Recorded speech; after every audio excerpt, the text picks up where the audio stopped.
Hey, you're on board with the 45 Flying Lizard Porsche RSR. This is my second stint. Patrick Long coming to you. I want to do a little bit of a review here. It's a pretty interesting second stint for me. We're less than an hour to go in the race, pushing hard. We're currently leading with the two Rahal Letterman BMWs, closing in slowly. At this point, I'm just absolutely driving at qualifying pace. As you can see, it's close on all the curves. Everything happens quickly at Lime Rock. It's the shortest track on our circuit, really the shortest track that I go to these days with any assignment for Porsche. I love this place. As you can see, there's lots of action, plenty of altitude changes. This is the quickest corner, the final corner on the track as we come down the front straightaway.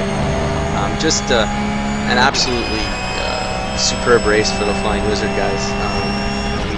We ended up having to fight everybody that we came across, and as you can see, the car up ahead, it's the 61 Risi Ferrari with Pierre Caffer on board. He's just taken over from Nico Solo.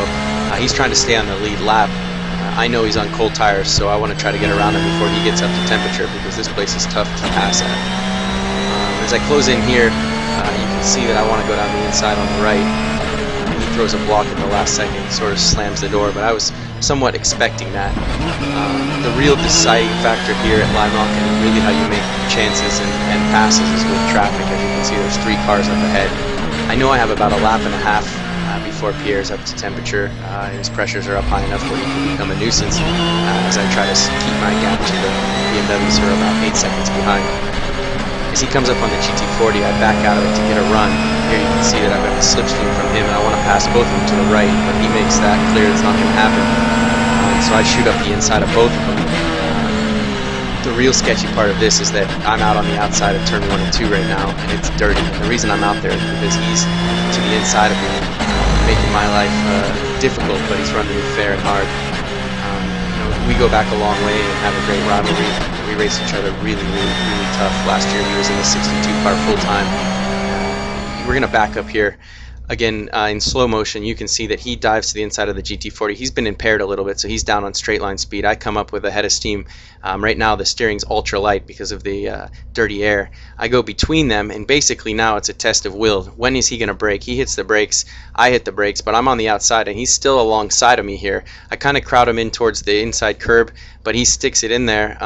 His left front of his car is on my right rear, and that's what's causing me to go sideways. As you can see, lots of handwork. I'm on the throttle trying to keep my momentum on the dirty part of the track, and really at this point we're running side by side, and at any point he could have easily spun me out.